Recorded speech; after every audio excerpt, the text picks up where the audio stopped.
السلام علیکم ورحمۃ اللہ وبرکاتہ۔ الحمد للہ رب العالمین وبہ نستعین والصلاة والسلام علی سید الانبیاء والمرسلین اما بعد۔ قال اللہ عز وجل اعوذ باللہ من الشیطان الرجیم بسم اللہ الرحمن الرحیم انما اموالکم واولادکم فتنہ واللہ عنده اجر عظیم۔ وقال ايضا یا ایہا الذین آمنوا لا تلہکم اموالکم ولا اولادکم عن ذکر اللہ ومن یفعل ذلک فاولئک هم الخاسرون۔ رب اشرح لی صدری ویسر لی امری واحلل عقدۃ من لسانی یفقہوا قولی۔ محترم حاضرین کرام، نہایت ہی قابل احترام بزرگوں، نوجوان ساتھیوں، ننھے منھے پیارے بچوں اور لائق صد احترام پردہ نشین اسلامی بہنوں، اللہ رب العالمین کی حمد و ثنا اور نبی آخر الزمان محمد عربی صلی اللہ علیہ وسلم پر درود و سلام کے بعد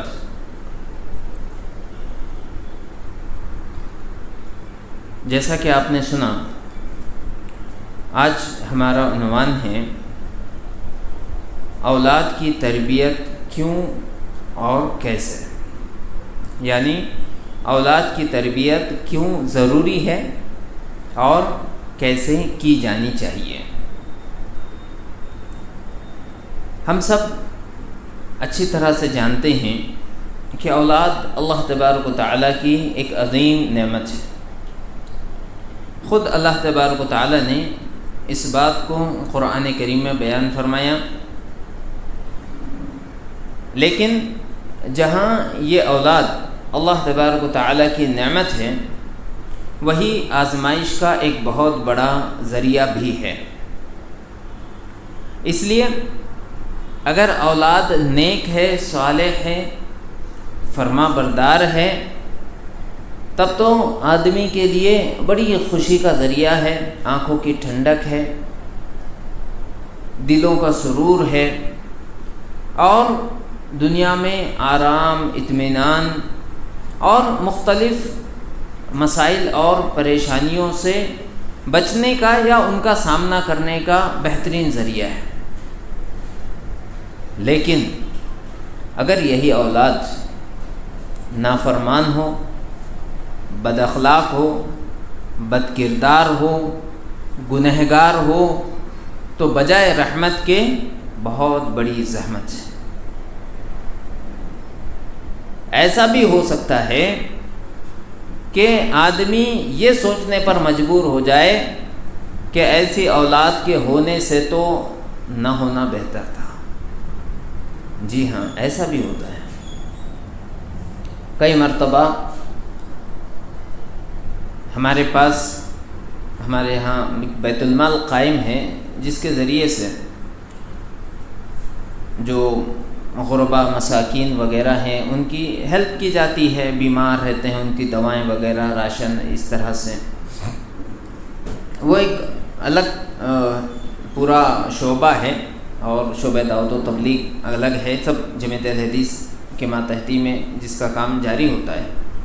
تو اس میں کئی مرتبہ ایسے بزرگ مرد و خواتین آتے ہیں کہ جن کو دواؤں کی ضرورت ہوتی ہے، وہ بیمار ہے، بی پی، شوگر وغیرہ کے مریض ہیں، ہر مہینے انہیں دواؤں کی ضرورت ہے، اور وہ ان دواؤں کے لیے محتاج ہیں، جو بہت مہنگی نہیں ہے، 500-600 روپے کی مہینے بھر کی دوائیں ہو سکتی ہیں، لیکن وہ آتے ہیں بیت المال میں درخواست دے رہے ہیں کہ ہم کو یہ دوائیں مہیا کرائی جائیں۔ جب ان سے پوچھا جاتا ہے کہ آپ کے گھر میں کون ہے، کیا آپ کی اولاد نہیں ہے، یعنی تحقیق کرنا تو ذمہ داروں کی ذمہ داری ہے کہ بھئی جو آدمی آیا ہے اس کی واقعی مجبوری ہے کہ نہیں ہے، کیا مسئلہ کیا ہے، تو پتہ ہی چلتا ہے جب ان سے یہ پوچھا جاتا ہے کہ کیا آپ کی اولاد نہیں ہے؟ تو کہتے ہیں نا، اولاد کیوں نہیں ہے، 2-3 بیٹے ہیں، 2-4 بیٹیاں ہیں۔ تو پھر پتہ چلا کہ بیٹیاں شادی ہو گئی ہے، کوئی فلاں شہر میں، کوئی فلاں شہر میں، کوئی فلاں شہر میں۔ بیٹوں کا کیا حال ہے؟ بیٹے بھی کوئی جاب کے لیے، کوئی بمبئی میں ہے، کوئی فلاں جگہ ہے، اور کوئی شہر میں بھی ہے، اورنگ آباد میں بھی ہے، لیکن اللہ اکبر، اس کو اتنی توفیق حاصل نہیں ہے کہ اپنے اس بوڑھے باپ کے لیے، اپنے اس بوڑھی ماں کے لیے وہ یہ چند 100 روپے کی دواؤں کا انتظام کر سکے کہ وہ ماں اور باپ جا کر کے کسی کے سامنے ہاتھ نہ پھیلانا پڑے انہیں۔ میرے بھائیوں، جو بات میں نے آپ کے سامنے رکھی کہ کبھی ایسے حالات بھی آ جاتے ہیں کہ آدمی یہ آرزو کرتا ہے کہ ایسی اولاد کے ہونے سے نہ ہونا بہتر تھا، کم سے کم دل کو یہ سکون تو ہوتا کہ بھئی ہماری تو اولاد نہیں ہے، اس لیے ہم پریشان ہیں۔ اگر اولاد اس طرح سے بے مروت ہو جائے، یا اتنے برے ان کے اخلاق ہو، برے کردار ہو، لڑائی جھگڑا، مار پیٹ، بد اخلاقی، روزانہ لوگوں کی شکایتیں آتی ہوں، تو آدمی رسوائی محسوس کرتا ہے کہ یہ اولاد جو بجائے اس کے کہ ہم کو سکون دیتی، ہمارا نام اونچا کرتی، یہ ان کی وجہ سے ہم کو نیچا دیکھنا پڑ رہا ہے۔ تو اس لیے میرے بھائیوں، یہ جو ہمارا عنوان ہے کہ اولاد کی تربیت کیوں، یہ کیوں کا جواب ہے۔ اولاد کی تربیت کیوں؟ بہت سارے لوگ آپ نے سنا ہوگا، وہ یہ کہتے ہیں، ہاں مولانا کے پاس آ جاتے ہیں، امام صاحب کے پاس آ جاتے ہیں کہ بچے ہماری بات نہیں سنتے، بچے نافرمان ہو گئے ہیں، ہاں بلکہ ہم کو ڈانٹ ڈپٹ کرتے ہیں، ہم کو برا بھلا کہتے ہیں۔ کبھی تو نوبت یہاں تک آ جاتی ہے کہ ماں باپ پر ہاتھ اٹھا رہے ہیں۔ سوچیے آپ، جن کے بارے میں اللہ تبارک و تعالیٰ نے کہا فَلَا تَقُلْ لَهُمَا اُف، اگر ماں باپ بوڑھے ہو جائیں، دونوں ہوں یا دونوں میں سے ایک ہوں، اگر وہ اپنے بڑھاپے کو پہنچ جائیں، خاص طور سے اللہ نے بڑھاپے کا ذکر کیا، خاص طور سے کیوں؟ اس لیے کہ بڑھاپے میں آدمی کی صحت ساتھ نہیں دیتی، بڑھاپے میں آدمی کا ذہن ساتھ نہیں دیتا، آدمی چڑچڑا ہو جاتا ہے، چھوٹی چھوٹی باتوں پر غصہ کر سکتا ہے، اس کو زیادہ وقت دینے کی ضرورت پڑ سکتی ہے، زیادہ کیئر کرنے کی ضرورت پڑ سکتی ہے، ان کے اخراجات ہو سکتا ہے آپ کے اوپر بڑھ جائیں۔ تو خاص طور سے اللہ نے بڑھاپے کا ذکر کیا، اور کیا کہا؟ فَلَا تَقُلْ لَهُمَا اُف۔ دیکھو، یہ ساری تکلیفوں کے باوجود ان کا یہ حق تمہارے اوپر ہے کہ تم انہیں اف بھی مت کہنا۔ اوہ، یعنی کوئی تکلیف تمہیں پہنچ رہی ہے ان کی طرف سے تو اف بھی مت کہنا۔ تو اتنا بڑا جن ماں باپ کا مقام اور مرتبہ ہے، تو جو اولاد ان کی نافرمانی کرے، ان کو برا بھلا کہے، ان کا خیال نہ رکھے، تو وجہ کیا ہے؟ وجہ کئی مرتبہ یہ ہوتی ہے کہ اس اولاد کی جیسی تربیت ہونی چاہیے تھی جب وہ ننھا سا بچہ تھا، جب اس کو جیسے اس کی تربیت کی جاتی، جیسے اس کو بنایا سنوارا جاتا، تو ویسا نہیں کیا گیا اس کے ساتھ۔ لہذا جب آپ نے اس کا حق ادا نہیں کیا، وہ آج آپ کا حق ادا نہیں کر رہا ہے۔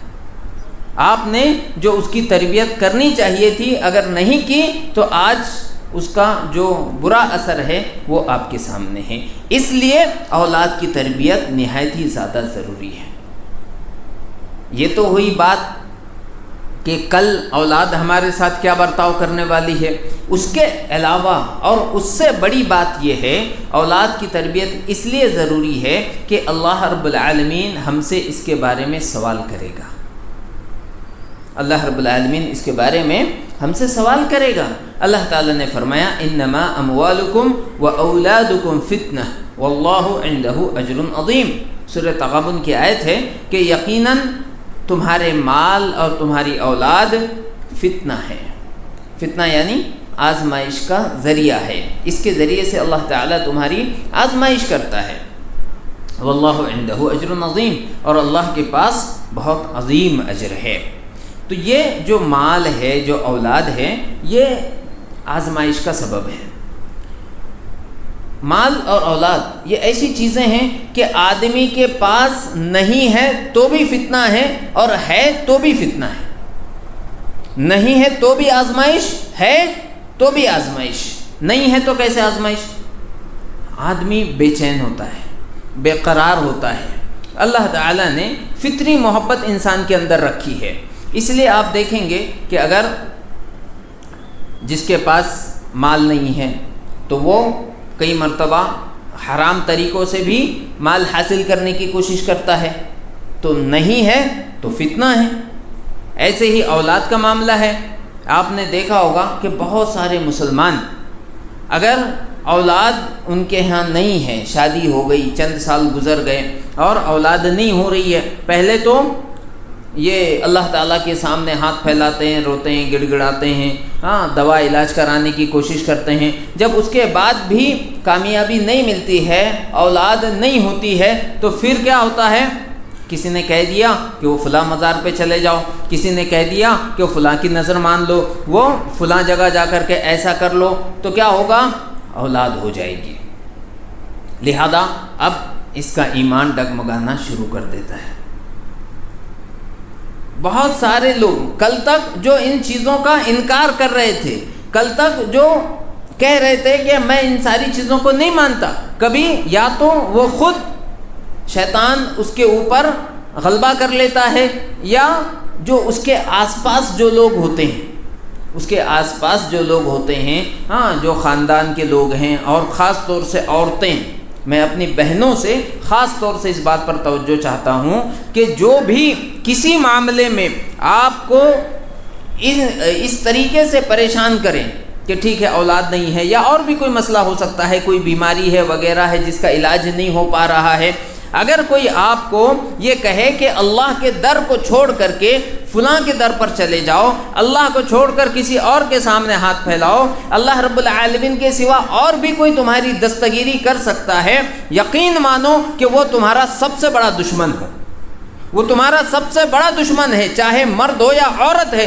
کبھی بھی اس کی بات نہیں ماننا، چاہے وہ تمہارے ماں باپ ہی کیوں نہ ہو، چاہے وہ تمہارے بھائی بہن ہی کیوں نہ ہو، وہ تمہارے خیر خواہ نہیں ہے، بلکہ وہ شیطان کے برابر تمہارے دشمن ہے، اس لیے کہ وہ تمہیں رب کریم کی بارگاہ سے ہٹا کر کے شیطان کے دروازے پر لے جانا چاہتے ہیں۔ تو میں یہ عرض کر رہا ہوں کہ اولاد کی محبت میں کیا ہوتا ہے، پھر آدمی اللہ تعالیٰ کے در کو چھوڑ کر کے یہاں وہاں بھٹکنا شروع کر دیتا ہے۔ تو اولاد کا نہ ہونا یہ بھی آزمائش ہے کہ آدمی صبر کرتا ہے کہ نہیں کرتا، کیا وہ یہ مانتا ہے کہ اللہ تبارک و تعالیٰ ہی اولاد کو دینے والا ہے، اللہ کے علاوہ کسی اور کا یہ اختیار نہیں ہے، حالانکہ اللہ تعالیٰ نے قرآن کریم میں صاف صاف اس بات کو ذکر فرما دیا ہے کہ اللہ تبارک و تعالیٰ ہی ساری سلطنت اور سارا جہان اللہ رب العالمین ہی کے اختیار میں ہے۔ وَلِلَّهِ مُلْكُ السَّمَاوَاتِ وَالْأَرْضِ يَهَبُ لِمَن يَشَاءُ إِنَاثًا وَيَهَبُ لِمَن يَشَاءُ الذُّكُورَ أَوْ يُزَوِّجُهُمْ ذُكْرَانًا وَإِنَاثًا وَيَجْعَلُ مَن يَشَاءُ عَقِيمًا۔ اللہ تعالیٰ نے صاف فرما دیا اللہ ہی کے لیے آسمان و زمین کی سلطنت حکومت ہے، اللہ کے اختیار سے کچھ بھی باہر نہیں ہے۔ وہ جسے چاہتا ہے بیٹیاں دیتا ہے، جسے چاہتا ہے بیٹے دیتا ہے، جسے چاہتا ہے بیٹے اور بیٹیاں دونوں دیتا ہے، اور جسے چاہتا ہے بانجھ بنا دیتا ہے، بے اولاد رکھ دیتا ہے۔ تو اس لیے ہمیشہ یہ یقین جانو، بیٹا دینا، بیٹی دینا، یا بیٹے اور بیٹیاں دونوں دینا، دونوں سے محروم کر دینا، یہ مکمل طور سے اللہ کا اختیار ہے، اور اللہ رب العالمین کے علاوہ کوئی اس میں ذرہ برابر اختیار نہیں رہتا۔ اگر اللہ کسی کو دینا چاہے تو کوئی اللہ کا ہاتھ نہیں تھام سکتا، اور اگر اللہ تعالیٰ کسی کو نہ دینا چاہے تو ساری کائنات مل کر کے اسے وہ نعمت نہیں دلا سکتی ہے۔ تو میرے بھائیوں، سب سے پہلی بات تو یہ کہ اولاد فتنہ ہے، آزمائش کا سبب ہے، نہیں ہے تو بھی آزمائش، اب مل گئی تو بھی آزمائش۔ کیا جب اولاد ملی ہے تو بندہ اللہ رب العالمین کا شکریہ ادا کرتا ہے کہ نہیں کرتا؟ اولاد دے دی نا، تو اب کیا کر رہا ہے؟ کیا وہ اللہ رب العالمین کا شکریہ ادا کر رہا ہے، یا یہ مان رہا ہے کہ ہم فلاں مزار پر گئے تھے، ہم نے فلاں کی نظر مانی تھی اس لیے اولاد ہو گئی؟ آپ نے دیکھا ہوگا کہ بہت سارے لوگ عجیب و غریب طرح کے نام رکھتے ہیں جس میں اولیاء اللہ کی طرف بچوں کی نسبت ہوتی ہے۔ وجہ کیا ہے؟ ان کے عقیدے میں خرابی ہے، وہ یہ سمجھ رہے ہیں کہ یہ اللہ کا نہیں، یہ فلاں کا دیا ہوا ہے۔ تو اولاد ہونا، پہلی بات تو یہ کہ کیا وہ اللہ تعالیٰ کا شکریہ ادا کرتا ہے، پھر دوسری بات یہ کہ کیا وہ تمہیں جو اولاد اللہ تبارک و تعالیٰ نے تمہیں دی ہے اس کے حقوق تم ادا کرتے ہو یا نہیں کرتے۔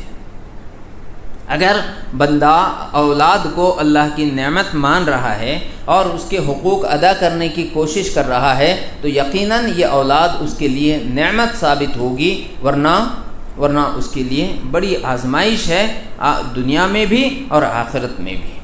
دنیا میں بھی اس کی وجہ سے پریشانی اٹھائے گا اور آخرت میں بھی اللہ تعالیٰ کے سامنے اسے سوالوں کا جواب دینا ہوگا۔ اللہ رب العالمین نے ارشاد فرمایا یا ایھا الذین آمنوا لا تلہکم اموالکم ولا اولادکم عن ذکر اللہ ومن یفعل ذلک فاولئک هم الخاسرون۔ سورہ منافقون میں اللہ تعالیٰ نے ارشاد فرمایا کہ اولاد جو اللہ تبارک و تعالیٰ نے دی ہے اور جو مال اللہ تبارک و تعالیٰ نے تمہیں دیے ہیں، یہ تمہیں اللہ رب العالمین کے ذکر سے غافل نہ کرنے پائیں۔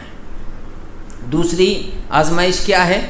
دوسری آزمائش یہ ہے کہ کیا آپ اولاد کی محبت میں گرفتار ہو کر کے اللہ کی گرفت سے خود کو آزاد محسوس کر رہے ہیں؟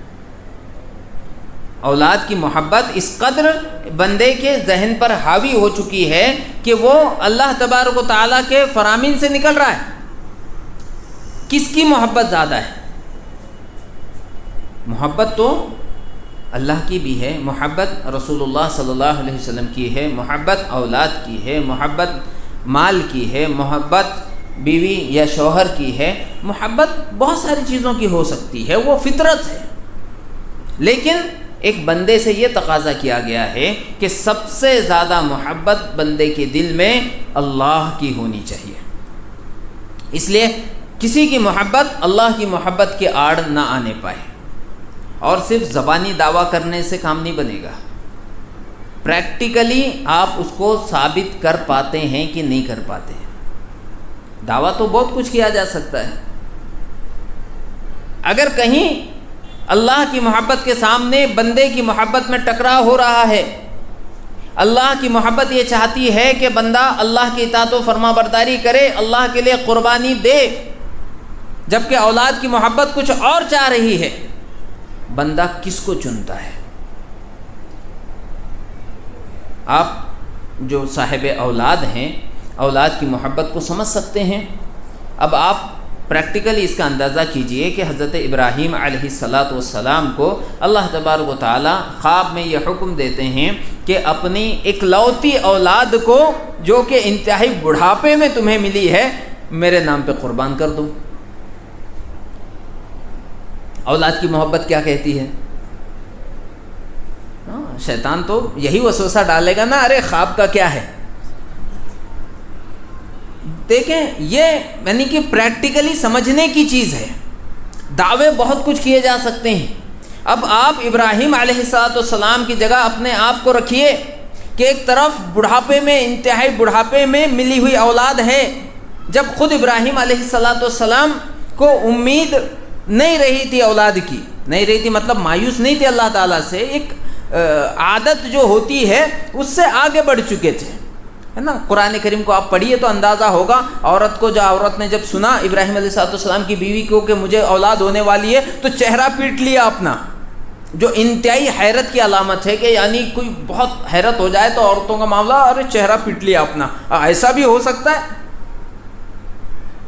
تو ایسے حالت میں ملی ہوئی اولاد، مل کر کے اولاد تھوڑی بڑی بھی ہوئی، اولاد جب دھیرے دھیرے بڑی ہوتی ہے نا محبت اور بڑھتی جاتی ہے، دوڑنے بھاگنے لگی اولاد ساتھ میں، اکلوتا بیٹا ہے، اللہ رب العالمین کہہ رہا ہے کہ ذبح کر دو، اپنے ہاتھ سے ذبح کر دو، ایسا بھی نہیں کہ کسی کے حوالے کر دیا اور قربانی کرنا ہے، خود اپنے ہاتھ سے ذبح کرنا ہے۔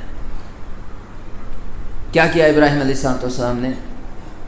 ہم سب جانتے ہیں، یہ ہوتا ہے کہ بندہ اللہ رب العالمین سے کتنی محبت کرتا ہے۔ اگر سچ مچ اللہ تعالیٰ سے ہماری محبت سب سے زیادہ ہے تو اپنا مال، اپنی اولاد، سب کچھ ہم اللہ تعالیٰ کے نام پر قربان کر سکتے ہیں۔ جبکہ اگر کسی اور چیز کی محبت زیادہ ہے تو پھر ظاہر سی بات ہے جس کی محبت ہے وہی غالب آئے گا۔ اللہ رب العالمین نے ارشاد فرمایا، اے ایمان والو، تمہارے مال، تمہاری اولاد تمہیں اللہ تبارک و تعالیٰ سے غافل نہ کرنے پائے، اللہ تعالیٰ کے ذکر سے غافل نہ کرنے پائے۔ وَمَن يَفْعَلْ ذَلِكَ، اور جس نے ایسا کیا فَأُولَئِكَ هُمُ الْخَاسِرُونَ، تو یقین مانو کہ یہی لوگ خسارہ اٹھانے والے ہیں۔ لہذا میرے بھائیوں، ان باتوں سے ہمیں یہ پتہ چلتا ہے کہ اولاد کی تربیت کرنا یہ ہماری بہت بڑی ذمہ داری ہے۔ اس سے ہماری دنیا میں بھی ہم کو کامیابی ملے گی اور آخرت بھی ہماری کامیاب ہوگی۔ اگر ہم نے ایسا نہیں کیا تو اولاد خود دنیا میں بھی ہمارے لیے رسوائی کا سبب بن سکتی ہے اور آخرت میں بھی اس کا بڑا بھیانک انجام ہم کو بھگتنا پڑ سکتا ہے۔ اللہ تبارک و تعالیٰ نے خود ہمیں اس بات کا حکم دیا ہے کہ ہم اپنے اولاد کی تربیت کریں اور بہت اچھی تربیت کریں۔ اللہ تعالیٰ ارشاد فرماتے ہیں، یا ایھا الذین آمنوا قوا انفسکم واہلیکم نارا، اے ایمان والو، اپنے آپ کو اور اپنے اہل و عیال کو جہنم کی آگ سے بچاؤ۔ تو خود کو بھی بچانا ہے، یعنی اپنے اعمال کا ہم جائزہ لیں، اپنے عقیدے کا جائزہ لیں، اپنی فکر کا جائزہ لیں کہ ہم کتنے اللہ تعالیٰ کی فرما برداری کر رہے ہیں اور کتنی اللہ تعالیٰ کی نافرمانیاں ہم سے ہو رہی ہیں۔ اپنے آپ کو جہنم سے بچانا اور اپنے اہل و عیال کو، یعنی جو بھی ہمارے قریب میں ہیں، جو لوگ والدین ہمارے ہو سکتے ہیں، بیوی ہے، عورتیں ہیں، ان کے شوہر ہیں، ہماری اولاد ہے، اگر گھر میں چھوٹے بھائی بہن ہیں، یہ سارے لوگ جو ہمارے قریب ہیں، جتنے جو زیادہ قریب ہے اس کا اتنا زیادہ حق ہے۔ اللہ تعالیٰ جہاں یہ کہہ رہا ہے کہ اپنے آپ کو جہنم کی آگ سے بچاؤ، وہی یہ حکم دیا کہ اپنے اہل و عیال کو بھی جہنم کی آگ سے بچاؤ، وہ یہ ہماری ذمہ داری ہے۔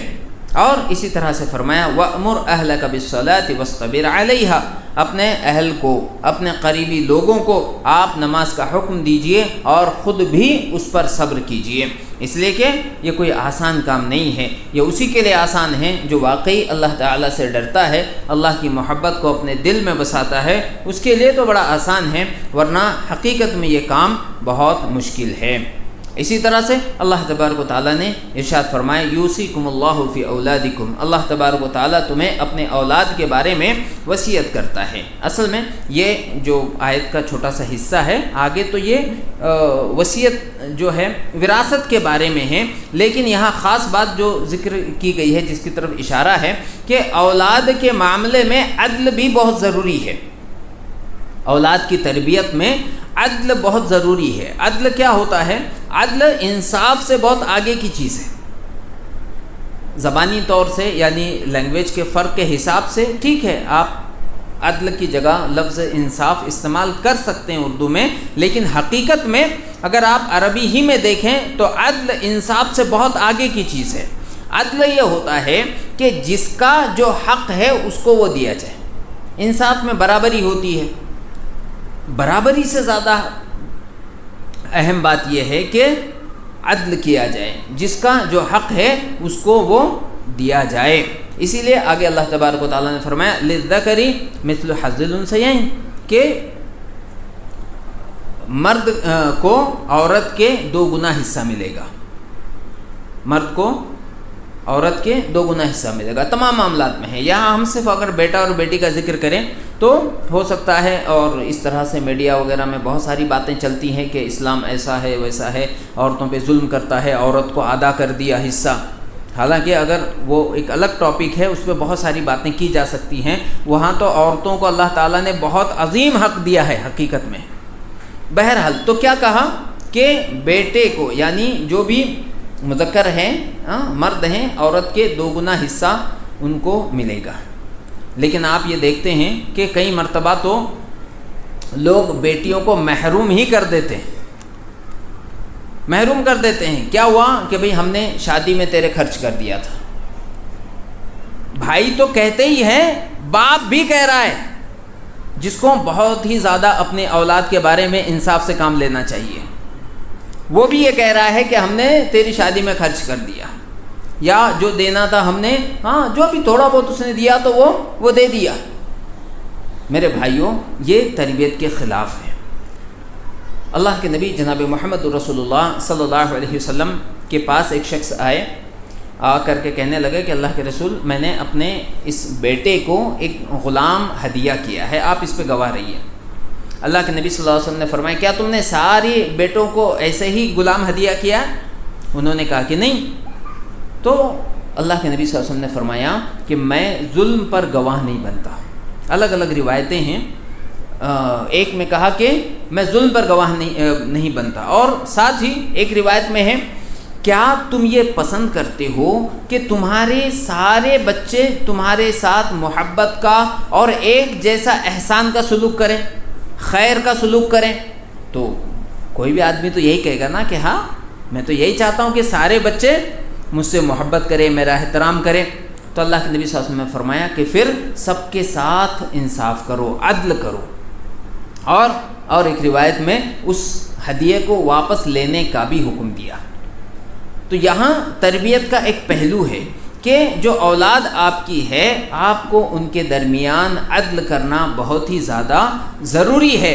اگر آپ بچوں کے ساتھ عدل نہیں کریں گے، بچپن میں اگر ان بچوں کو یہ فیلنگ، ان میں سے کسی کو اگر یہ فیلنگ پیدا ہو جائے کہ میرے باپ نے میرے ساتھ عدل نہیں کیا ہے، میری ماں نے میرے ساتھ انصاف نہیں کیا ہے، تو یقیناً اس کا معاملہ آگے جب وہ بڑا ہوگا تو آپ کے سامنے اس کا نتیجہ آئے گا۔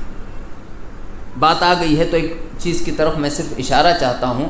کئی مرتبہ ایسا بھی ہوتا ہے کہ ہمارے سماج میں عورتوں کے ساتھ اس معاملے میں بڑی ناانصافی ہوتی ہے، وراثت کے معاملے میں۔ کبھی تو باپ ہی محروم کر دے رہا ہے، کبھی کیا ہے باپ مر گیا ہے، اب بھائیوں کے ہاتھ میں معاملہ آ گیا ہے۔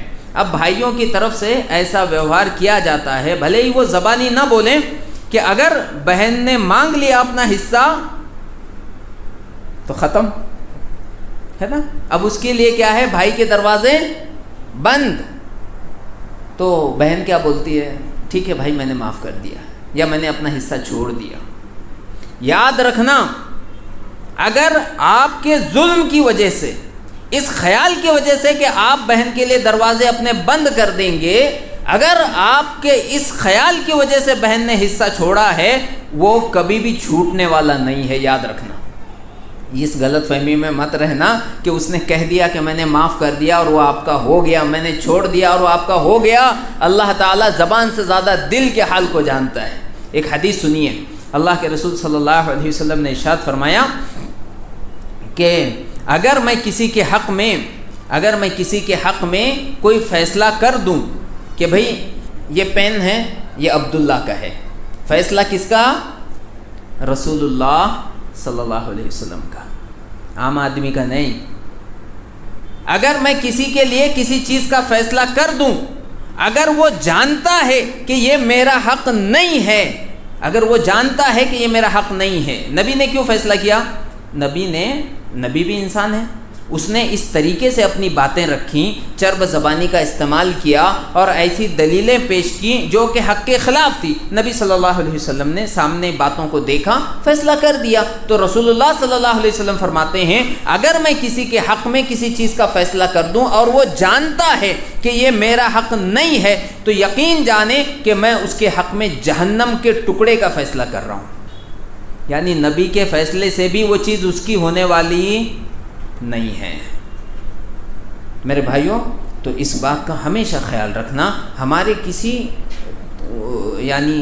ایسی عمل کی وجہ سے، ہمارے کردار کی وجہ سے کوئی اپنا حق چھوڑ دے، وہ آپ کا نہیں ہوتا۔ بہرحال ایک بات آئی، میں نے آپ کے سامنے رکھ دیا، اس لیے کہ یہ ہمارے معاشرے کا ایک بڑا سنگین مسئلہ ہے۔ تو آئیے، جو ہمارا موضوع چل رہا ہے، اللہ رب العالمین ارشاد فرماتے ہیں کہ اپنے اولاد کے بارے میں تمہیں بڑے عدل و انصاف سے کام لینا چاہیے۔ اسی طرح سے اللہ تعالیٰ نے فرمایا، اب جب کہ ہم اولاد کی تربیت کی بات کرتے ہیں، تو جب آدمی اللہ تبارک و تعالیٰ سے اولاد مانگ رہا ہے تو اسے اس بات کا خیال رکھنا چاہیے کہ وہ ایسی اولاد اللہ تبارک و تعالیٰ سے مانگے جو اس کے لیے فائدہ مند ہو۔ شروع ہی میں ہم نے کیا کہا، کئی بار ایسا بھی ہو سکتا ہے کہ اولاد ایسی ہو یا ایسی نکلے کہ جس کے بارے میں آدمی یہ سوچنے پہ مجبور ہو جائے کہ کاش ایسی اولاد کے ہونے سے نہ ہونا بہتر ہوتا۔ اسی لیے آپ انبیاء کرام کی دعاؤں کو دیکھیے، اور اسی طریقے سے آپ صالحین کی دعاؤں کو دیکھیے جو اللہ تعالیٰ نے قرآن کریم میں ذکر فرمایا ہے کہ وہ صرف اولاد نہیں مانگتے تھے، وہ صرف اولاد نہیں مانگتے تھے، نیک صالح اولاد مانگتے تھے، ہے نا۔ یا اللہ تعالیٰ نے فرمایا، جو قول نقل کیا، ربنا حب لنا من ازواجنا وذریاتنا قرۃ اعین وجعلنا للمتقین اماما۔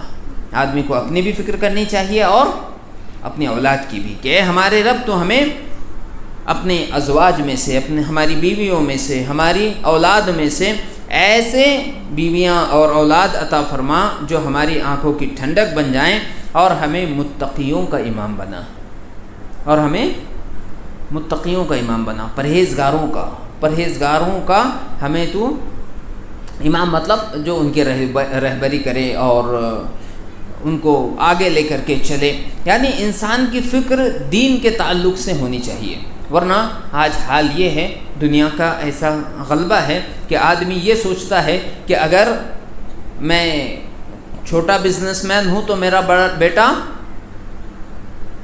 مجھ سے بڑا بزنس مین بن جائے، ہے نا۔ اگر میں کوئی اسکول کا ٹیچر ہوں تو میرا بچہ کم سے کم پروفیسر بنے، ہے نا، پی ایچ ڈی کر لے وہ۔ میں اگر کوئی یعنی ڈگری والا ڈاکٹر ہوں تو میرا بچہ کم سے کم پی جی ہونا چاہیے، کیونکہ اسپیشلائزیشن کا دور ہے۔ ٹھیک ہے، اچھی بات ہے، اس میں کوئی برائی نہیں ہے کہ بھی آدمی علم کے تعلق سے وہ خیر چاہے یا دنیا کی ترقی چاہے، لیکن یاد رکھیے کہ اس سے پہلے آدمی کو اس بات کا خیال کرنا چاہیے کہ میری اولاد سب سے پہلے سچا اور پکا مسلمان وہ ہو، بیٹا ہو چاہے بیٹی ہو۔ اللہ تعالیٰ آپ سے یہ نہیں پوچھے گا کہ آپ نے اس کو ڈاکٹر بنایا تھا کہ نہیں، انجینئر بنایا تھا کہ نہیں، آپ نے اسے بزنس مین بنایا تھا کہ نہیں، یہ اللہ تعالیٰ آپ سے نہیں پوچھے گا۔ اللہ آپ سے یہ ضرور پوچھے گا کہ تم نے اس کو رب کی معرفت کرائی تھی یا نہیں کرائی تھی، اسے اپنے خالق کی پہچان کرائی تھی یا نہیں کرائی تھی، اسے حلال و حرام کی تمیز سکھائی تھی کہ نہیں سکھائی تھی، یہ ضرور پوچھے گا اللہ تعالیٰ۔ تو میرے بھائیوں، دنیا کی ترقی سے کسی طرح کا انکار نہیں ہے۔ ہم تو یہ کہتے ہیں کہ آج ہمیں ڈاکٹرز کی بھی ضرورت ہے، آج ہمیں انجینئرز کی بھی ضرورت ہے، آج سب سے زیادہ تو ہمیں لائرز کی ضرورت ہے، لیکن ایک انجینئر سے پہلے ہمیں ایک سچے مسلمان انجینئر کی ضرورت ہے، ڈاکٹر سے پہلے ایک اچھے مسلمان ڈاکٹر کی ضرورت ہے، ایک ایماندار لائر کی ضرورت ہے۔ ورنہ آج کی کیفیت یہ ہے کہ آدمی جتنا ایجوکیشن حاصل کر رہا ہے، اگر اسے صحیح تربیت نہیں ملی ہے تو وہ اپنے اسی ایجوکیشن کا استعمال غلط طریقوں سے مال کمانے کے لیے، لوگوں کو ٹھگنے کے لیے، بلکہ ڈاکے ڈالنے کے لیے کر رہا ہے۔ آج جو لوگ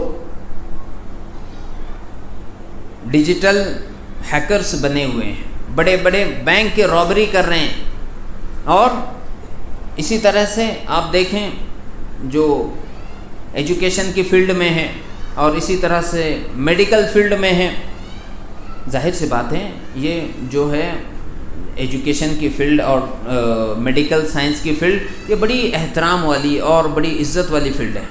آج بھی بہت سارے لوگ، بڑے نیک صالح لوگ اس میں ہیں، لیکن جہاں کل تک آپ یہ دیکھیں گے کہ لوگ ان کو بڑی عزت اور احترام کی نگاہ سے دیکھا کرتے تھے، آج آپ کو ایسے کئی لوگ مل جائیں گے جو ان لوگوں کے لیے بڑے برے برے الفاظ استعمال کرتے ہیں۔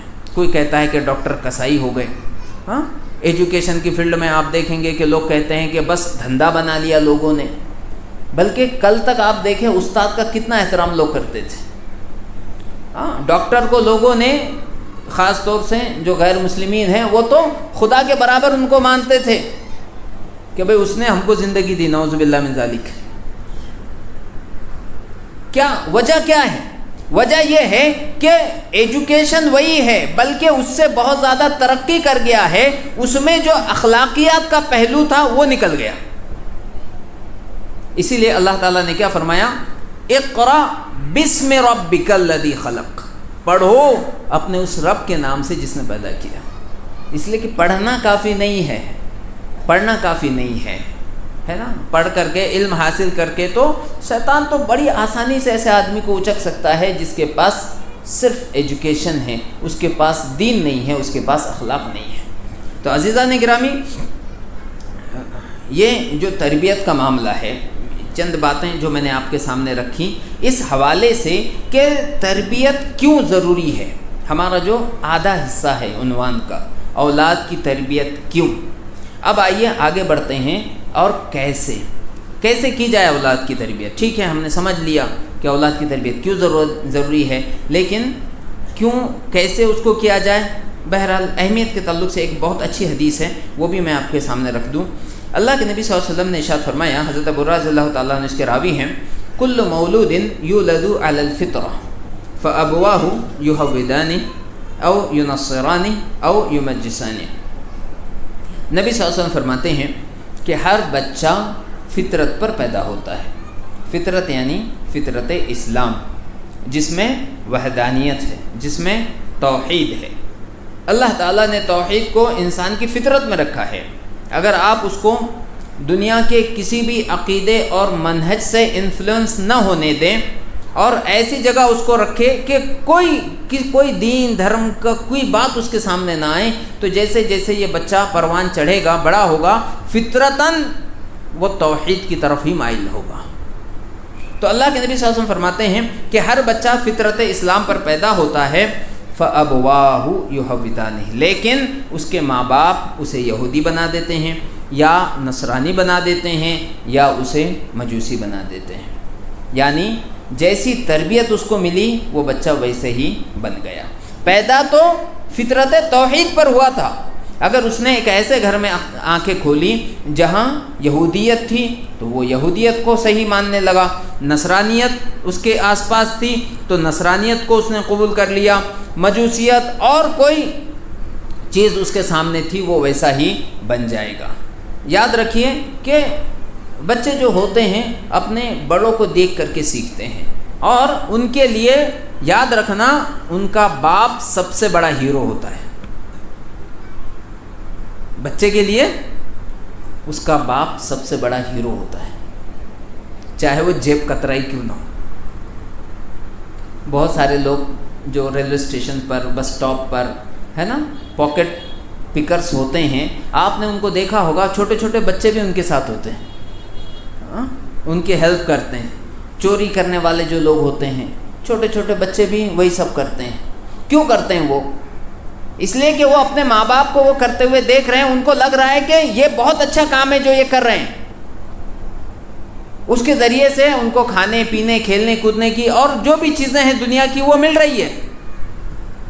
وہ ان کے ماں باپ ان کے لیے ہیروز ہیں۔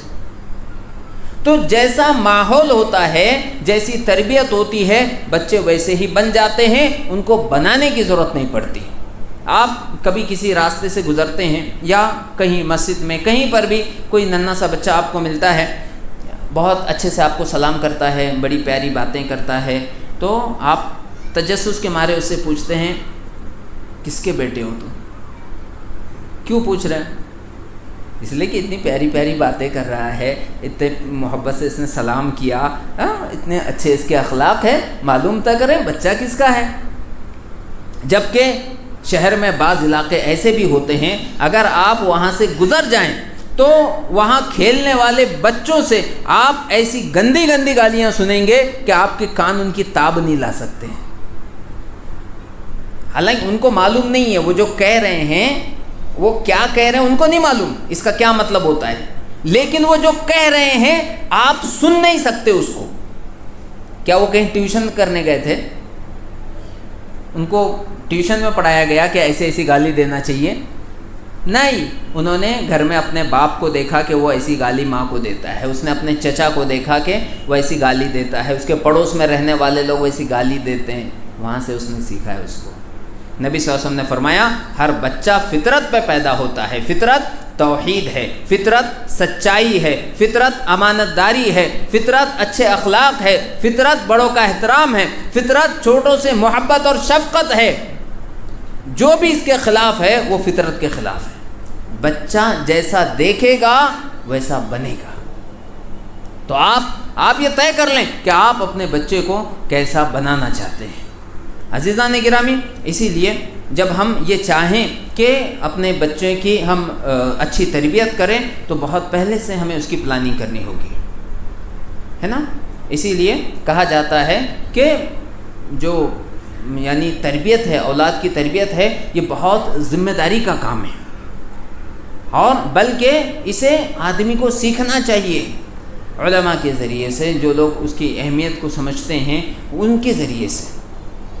اسی لیے علماء نے جو بات لکھی ہیں تو وہ یہ کہتے ہیں کہ اولاد کی تربیت تو شادی سے پہلے، بچے کی ولادت سے پہلے شروع ہو جاتی ہے۔ اب کوئی سوچے گا یہ کیا بات ہوئی کہ بچہ پیدا نہیں ہوا اور آپ تربیت کی بات کر رہے ہیں؟ تو علماء نے لکھا کہ سب سے پہلے اچھی بیوی کا انتخاب یہ اولاد کی تربیت کا سب سے پہلا مرحلہ ہے، اور ایسے ہی آپ اس کو ریورس بھی کریں گے کہ بھی آپ کی بیٹی ہے، آپ کی بہن ہے جس کا آپ رشتہ کرنا چاہ رہے ہیں، تو آپ اگر صرف مالداری دیکھ رہے ہیں، کیا صرف بہت بڑا خاندان دیکھ رہے ہیں، آپ کیا دیکھ رہے ہیں؟ تو اگر اس ہونے والے بچے کی ماں نیک صالحہ ہوگی، اس کا باپ اچھے کردار، اچھے اخلاق کا مالک ہوگا، تو ظاہر سی بات ہے وہ بچے کی ویسے ہی تربیت کریں گے۔ تو پتہ ہی چلا کہ تربیت کہاں سے شروع ہو رہی ہے؟ شادی سے بھی پہلے سے شروع ہو رہی ہے۔ اسی لیے آپ ہمیشہ وہ حدیث سنتے ہیں، اللہ کے نبی صلی اللہ علیہ وسلم نے فرمایا کہ 4 چیزوں کو دیکھ کر کے لوگ شادی کرتے ہیں، اور اگر تم کامیاب زندگی چاہتے ہو تو دینداری کو اختیار کرو۔ کیا کامیاب زندگی میں اچھی اولاد نہیں ہے؟ ارے وہ تو بنیاد ہے کہ آپ کی اچھی اولاد ہو تو سمجھو آپ کی دنیا تو کم سے کم دنیا تو آپ کی کامیاب ہو گئی، آخرت تو آپ کے اعمال کردار ساری چیزوں پر ڈیپینڈ کرے گی۔ تو اس لیے یہیں سے معاملہ شروع ہوتا ہے۔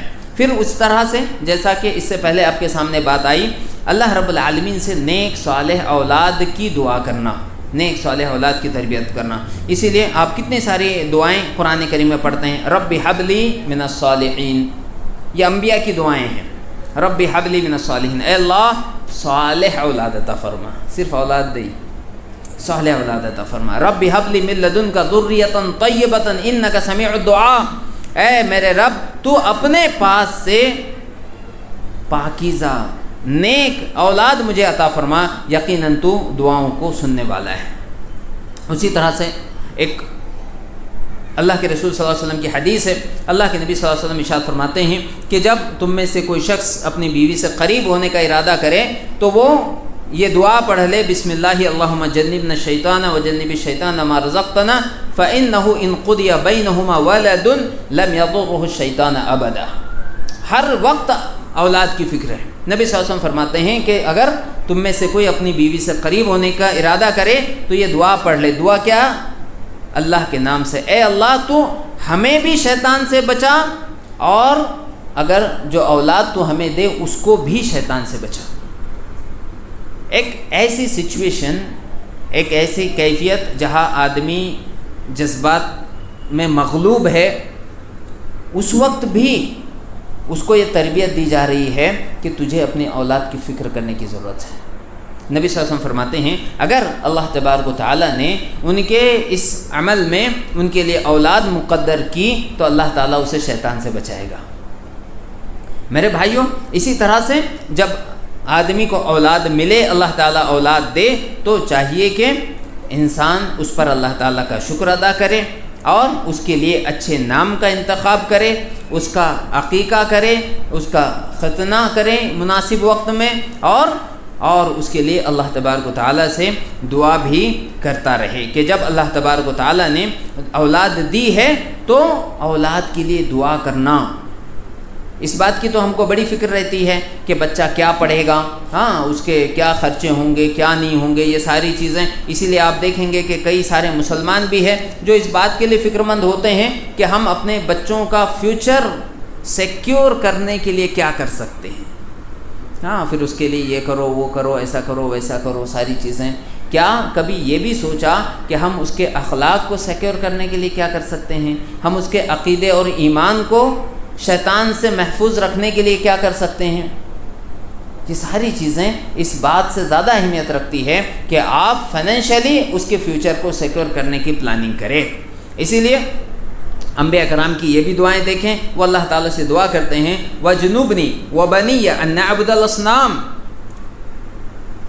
امام الموحدین توحید کے امام ابراہیم علیہ السلام اللہ تعالیٰ سے دعا کر رہے ہیں کہ اللہ مجھے اور میری اولاد کو شیطان کی عبادت سے بچا لینا. اللہ اکبر. کون دعا کر رہا ہے میرے بھائیو؟ سوچیے آپ. ابراہیم علیہ السلام امام المتقین امام الموحدین وہ دعا کر رہے ہیں کہ اللہ مجھے اور میری اولاد کو شیطان کی عبادت سے بچا. عقیدے کی اہمیت، عقیدے کی حفاظت. اسی طرح سے رب اجعلنی مقیم الصلاۃ ومن ذریتی، یہ بھی دعا دیکھیے کیا دعا ہے؟ اللہ مجھے اور میری اولاد کو نماز قائم کرنے والا بنا. انبیاء کرام کی کیا فکر ہے، صالحین کی کیا فکر ہے میرے بھائیوں. ربنا وجعلنا مسلمین لک ومن ذریتنا امۃ مسلمہ. اے ہمارے رب تو ہمیں تیرا فرما بردار بنا اور ہماری ذریت میں سے بھی ایک عظیم یعنی بہت بڑی تعداد کو تو تیرا فرما بردار بنا دے. میرے بھائیوں اولاد کی تربیت میں ایک چیز بڑی اہمیت رکھتی ہے کہ بچپن میں ہی یعنی جیسے جیسے وہ گرو اپ ہو رہے ہیں، جیسے جیسے بڑے ہو رہے ہیں، آپ ان کی عمر کے لحاظ سے ان کی تربیت کرتے جائیں. ہمارے پاس ایک بہت بڑا مسئلہ کیا ہے کہ ہم یہ سمجھتے ہیں کہ ارے ابھی تو بچے ہیں، ہاں جب بڑے ہو جائیں گے تب کریں گے یہ ساری چیزیں. ایسا نہیں ہوتا. آپ بچوں کو جب وہ ننھے ہیں تو کیا سکھا رہے ہیں، ان کی ذہن سازی آپ کیسے کر رہے ہیں. میری بہنیں اس بات کی طرف توجہ دیں. ہمارے پاس بچیاں ہوتی ہیں، چھوٹی بچیاں ہیں، 7 سال کی 8 سال کی ہے نا. تو کئی بار ہم دیکھتے ہیں شادیوں میں، فنکشنز میں، ولیمے میں اب ایک بچی 7-8 سال کی ہے، ہاں اس نے ویسٹرن ٹائپ ڈریس پہنا ہوا ہے، ہاں کہیں تو اسکرٹ پہنے ہوئے ہیں اور سلیو لیس اس نے فراک پہنا ہوا ہے، اس طرح کے کپڑے پہنے ہوئے ہیں. اب جب ان کو سمجھایا جاتا ہے، باپ ہو ماں ہو، کہ یہ تم نے بچی کو کیسے کپڑے پہنا رکھے ہیں، تو کیا کہتے ہیں؟ ابھی تو بچی ہے، ابھی تو بچی ہے. پھر جب اور بڑی ہو رہی ہے تو آپ نے اس کو ٹی شرٹ پہنائے، آپ نے اس کو جینس پہنائی. ہاں لڑکوں کا جو کپڑے ہیں وہ آپ اس کو پہنا رہے. کیوں؟ ابھی تو بچی ہے. نتیجہ کیا ہوتا ہے جانتے ہیں؟ نتیجہ یہ ہوتا ہے کہ یہ بچی بڑے ہوتے ہوتے اب 15 16 17 18 سال کی ہو گئی ہے، برقع پہن کے جا رہی ہے، نیچے سے جینس جھانک رہی ہے.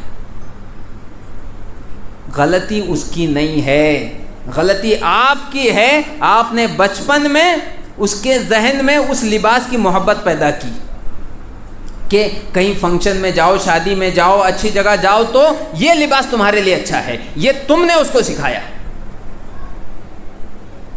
اور آپ اس کو کوئی معمولی بات نہ سمجھے. اللہ کے رسول صلی اللہ علیہ وسلم نے لعنت کی ہے کہ مرد عورت کے مشابہ لباس پہنے یا عورت مرد کے مشابہ لباس پہنے. جائز نہیں ہے یہ. آپ یہ نہیں کہہ سکتے کہ وہ اپنے گھر میں پہن رہی ہے یا وہ اس نے نقاب کے اندر پہنا ہوا ہے، یا لڑک ایسے ہیئر سٹائل کر لے وہ جو لڑکیوں والے ہیں، یا عجیب و غریب کپڑے پہن لیں. جائز نہیں ہے میرے بھائیوں. تو یہ جو ننھے بچے ہیں یا ان کی ہم تربیت کیسے کر رہے ہیں؟ آئیے اللہ کے نبی صلی اللہ علیہ وسلم کا طریقہ دیکھتے ہیں. عن عبداللہ ابن عباس رضی اللہ عنہما قال كنت خلف رسول اللہ صلی اللہ علیہ وسلم یوما قال یا غلام انی اعلمک کلمات احفظ اللہ یحفظک احفظ اللہ تجدہ تجاہک اذا سألت فاسأل اللہ واذا استعنت فاستعن باللہ واعلم ان الامة لو اجتمعت على ان ينفعوك بشيء لم ينفعوك الا بشيء قد كتب الله لك وَإِنِ اجْتَمَعُوا عَلَىٰ أَن يَضُرُّوكَ بِشَيْءٍ لَمْ يَضُرُّوكَ إِلَّا بِشَيْءٍ قَدْ كَتَبَهُ اللَّهُ عَلَيْكَ رُفِعَتِ الْأَقْلَامُ وَجَفَّتِ الصُّحُفُ. سنن ترمذی کی روایت ہے، حضرت عبداللہ ابن عباس رضی اللہ تعالیٰ عنہ رسول اللہ صلی اللہ علیہ وسلم کے چچیرے بھائی کہتے ہیں کہ ایک دن میں اللہ کے نبی صلی اللہ علیہ وسلم کے ساتھ سواری پہ پیچھے بیٹھا ہوا تھا، ڈبل سیٹ، ننھے بچے ہیں، ہے نا، نبی صلی اللہ علیہ وسلم کی عمر زیادہ ہے تو سواری پہ پیچھے بیٹھے ہوئے ہیں۔ اب اللہ کے رسول صلی اللہ علیہ وسلم نے اس موقع کو غنیمت جانا، کوئی موقع اللہ کے نبی صلی اللہ علیہ وسلم چھوڑتے نہیں تھے، ہے نا، بچہ پیچھے بیٹھا ہوا ہے تو بالکل اٹیچ ہے نا، سواری کا مزہ بھی ہے اور رسول اللہ صلی اللہ علیہ وسلم کے ساتھ ہے، تو تعلیم دے رہے ہیں، کہتے ہیں پیارے بچے میں تمہیں کچھ باتیں سکھا رہا ہوں، ایک روایت میں یہ بھی ہے کہ یہ باتیں تمہیں بڑا فائدہ دیں گی۔ کیا کہتے ہیں؟ احفظ اللہ یحفظک، اللہ کو یاد رکھو اللہ تمہیں یاد رکھے گا۔ الگ الگ معنی محدثین نے بیان کی ہے، بات لمبی ہو جائے گی، مختصر یہ کیا کہا، تم اللہ کو یاد رکھو اللہ تمہیں یاد رکھے گا، یعنی تم اگر اللہ تبارک و تعالیٰ کی دین کی مدد کرو گے، اس کی تشریح کی گئی ہے احفظ دین اللہ یحفظک، تم اللہ کے دین کی حفاظت کرو اللہ تمہاری حفاظت کرے گا، اور احفظ اللہ تجدہ تجاہک، اللہ کو یاد رکھو اللہ کی مدد اپنے ساتھ پاؤ گے۔ اذا سألت فاسأل اللہ، پیارے بچے جب بھی کچھ مانگنا اللہ سے مانگنا، چھوٹے سے بچے کو سکھا رہے ہیں، جب بھی مانگنا اللہ سے مانگنا، اور جب بھی کوئی پریشانی میں ہو مدد کی ضرورت ہو اللہ سے مدد طلب کرنا۔ وعلم، اور یاد رکھنا اگر ساری امت اس بات پر جمع ہو جائے کہ تمہیں تھوڑا سا فائدہ پہنچا دیں تو نہیں پہنچا سکتے سوائے اس کے جو اللہ نے تمہارے لیے لکھ دیا ہے، اور اگر ساری امت مل کے تمہیں ذرہ برابر نقصان پہنچانا چاہیں نہیں پہنچا پائیں گے سوائے اس کے جو اللہ تعالیٰ نے تمہارے بارے میں لکھ دیا ہے۔ یاد رکھو جو تقدیر لکھنے والے قلم ہیں وہ اٹھا لیے گئے ہیں اور جو صحیفے ہیں وہ سوکھ چکے ہیں۔ تو میرے بھائیوں دیکھیں ننھا سا بچہ ہے، ایک اور روایت میں راوی کہتے ہیں کہ میں چھوٹا بچہ تھا، اللہ کے رسول صلی اللہ علیہ وسلم کے ساتھ دستر پہ کھانا کھا رہا تھا، چھوٹا سا تھا تو کبھی یہاں کھاتا کبھی وہاں کھاتا۔ اللہ کے نبی صلی اللہ علیہ وسلم نے کہا یا غلام سم اللہ وکل بیمینک وکل مما یلیک، کہا پیارے بیٹے اللہ کا نام لے کر کھاؤ، سیدھے ہاتھ سے کھاؤ، اپنے سامنے سے کھاؤ، یہ نہیں کہا کہ چھوٹا سا بچہ ہے چھوڑو بڑا ہوگا تو سمجھ جائے گا، نہیں، جتنا چھوٹا ہے جیسا ہے آپ کو اس کی تربیت کرنے کی ضرورت ہے۔ ہمارا معاملہ کیا ہے، ہم یہ سمجھتے ہیں کہ یعنی ہم نے اس کو مسجد میں بھیج دیا، مولانا کے پاس بھیج دیا، اب ہماری ذمہ داری کیا ہے، ختم ہو گئی، ایسا نہیں ہوتا۔ ہم یہ چاہتے ہیں کہ مولانا صاحب جو ہے تو وہ اسے کھانے کی یعنی دعا سکھائے، بیت الخلاء میں جانے کی، بیت الخلاء سے نکلنے کی وغیرہ ساری چیزیں۔ کیوں؟ میں یہ پوچھتا ہوں کیوں؟ مولانا کیوں سکھائیں، امام صاحب کیوں سکھائیں؟ وہ بچہ تو آپ کے گھر میں پیدا ہوا، ماں کے سینے سے لگ کے دودھ پیتا تھا، اسی نے ماں اور باپ کے ہاتھ سے پانی پینا سیکھا، ہے نا، بسکٹ کھانا سیکھا۔ ہر بار اگر اسے آپ جب بھی کچھ کھلاتے اگر بسم اللہ کہتے تو امام صاحب کو تھوڑی سکھانا پڑتا کہ کھانے کے پہلے بسم اللہ کہنا چاہیے، ہے نا۔ بچپن سے آپ ہی اس کو بیت الخلاء میں آپ نے اس کو بیٹھنا سکھایا، کیوں نہیں آپ نے سکھایا کہ جب بیت الخلاء میں جاؤ تو یہ دعا پڑھو؟ وہ آپ کے ساتھ سواری پہ بیٹھنے کے لیے کتنا مچلتا تھا، اگر آپ ہر بار اس کو سکھاتے کہ جب سواری پہ بیٹھو تو بسم اللہ کہہ کے بیٹھو، یہ سواری کی دعا ہے، یہ سفر کی دعا ہے، وہ آپ سے سیکھ جاتا۔ وہ تو آپ کی ذمہ داری تھی نا، امام صاحب کی ذمہ داری اس سے بہت آگے سے شروع ہوتی ہے، لیکن ہم نے سب چھوڑ دیا مولانا کے اوپر۔ مجھے پتہ چلا ہے کہ انعام میں شاید وہ حصن المسلم بھی دیا جا رہا ہے، تو بہت اچھی کتاب ہے، بچوں کو بھی اس کو یاد کرنا چاہیے، بڑوں کو بھی اس کو ضرور یاد کرنا چاہیے۔ وقت میرا پورا ہو چکا ہے، 2-3 باتیں سرسری مولانا اجازت کے ساتھ 5 منٹ میں انشاءاللہ۔ دیکھیں علمی تربیت بہت زیادہ ضروری ہے۔ ایک تو یہ کہ ہم بچوں کو جھوٹ سے بچائیں، جب بچے ہم کو جھوٹ بولتے دیکھتے ہیں تو وہ جھوٹ بولنا سیکھتے ہیں، یہ بہت بری چیز ہے اور اس جھوٹ سے ہمیں انہیں بچانا ضروری ہے۔ بچے غلطیاں کرتے ہیں، کبھی کوئی نقصان کر دیا، کچھ کر دیا، آپ بچے کو یہ سمجھائیں کہ بیٹے جھوٹ نہیں بولنا، ٹھیک ہے، یہ گلاس گر گیا ٹوٹ گیا، ٹھیک ہے، کس سے گرا؟ چھوٹا بڑے کا نام لے رہا ہے، بڑا چھوٹے کا نام لے رہا ہے. بولو ہم کسی کو نہیں ماریں گے، لیکن کبھی بھی جھوٹ نہیں بولنا. اعتماد پیدا کرو ان کے اندر. جھوٹ بری چیز ہے. سچ بولو گے کیا ہوگا؟ زیادہ زیادہ ڈانٹ پڑے گی، ایک تھپڑ پڑے گا، لیکن جھوٹ کی وجہ سے اللہ جو سزا دے گا وہ بہت بڑی ہے. جھوٹ سے ان کو بچاؤ. اسی طریقے سے بچے کو کبھی بھی آپ جنوں سے، بھوتوں سے اور اندھیروں سے ڈرانے کی کوشش مت کیجیے. خاص طور سے موبائل میں جن، بھوت، اس طرح کی جو چیزیں ہیں بچے دیکھتے ہیں، اس سے بچانا ان کو بہت زیادہ ضروری ہے. اسی طریقے سے آپ جو چھوٹے بچے ہیں دوسرے بچوں کے ساتھ ان کو کھیلنے کودنے دیجیے. جو اچھے شریف بچے ہیں، آپ کے خاندان کے ہو سکتے ہیں، گھر کے ہو سکتے ہیں، تو جب تک کوئی اس میں فساد نہیں ہے ان کو گھر سے باہر نکلنے دیجیے، کھیلنے کودنے دیجیے. اس لیے کہ ایسا بھی دیکھا گیا ہے کہ بہت سارے لوگ یعنی اس کے نام پر کہ بچہ باہر نہ جائے، باہر نہ جائے، بالکل اس کو قید کر کے رکھتے ہیں. مینٹل، فزیکل دونوں ان کی جو ہیلتھ ہے اس کی وجہ سے متاثر ہوتی ہے. اسی طرح سے کسی کے سامنے بچے کو ذلیل مت کیجیے. ہر بات پر دوسرے بچوں کے ساتھ موازنہ مت کیجیے کہ دیکھ وہ پڑوسی کا بچہ اتنے مارکس لایا، اس نے ایسا کیا، اس نے ویسا کیا. نہیں، آپ اپنے بچے کو موٹیویٹ کیجیے کہ وہ پہلے سے زیادہ بہتر کیا کر سکتا ہے. آپ اس کے لیے اس کو موٹیویٹ کیجیے. دوسروں کے سامنے اس کو حقیر مت کیجیے، خاص طور سے دوسروں کے سامنے، چاہے بھائی بہن ہوں، چاہے دوسرے بچے ہوں. اسی طرح سے غیر مناسب الفاظ سے بچوں کو ڈانٹ ڈپٹ کرنا بہت ہی برا ہے. اسے کند ذہن کہنا، پاگل کہنا، اس طرح کے جو بھی الفاظ ہوتے ہیں اس سے بچنا بہت ضروری چیز ہے. اسی طرح سے بچے اگر کوئی غلطی کرتے ہیں تو بڑی شفقت اور مہربانی کے ساتھ آپ ان کی اصلاح کرنے کی کوشش کیجیے، اور ان کے ذہن میں یہ بات نہ پیدا ہونے دیجیے کہ اگر ہماری جو غلطی ہے یہ ہمارے ابا کو پتہ چل گئی، امی کو پتہ چل گئی تو اس کی وجہ سے ایسا ہو جائے گا، ویسا ہو جائے گا. بلکہ غلطی تو کسی بھی ہو سکتی ہے نا، چھوٹے بڑوں سے بھی ہوتی ہے، تو وہ تو بچے ہیں.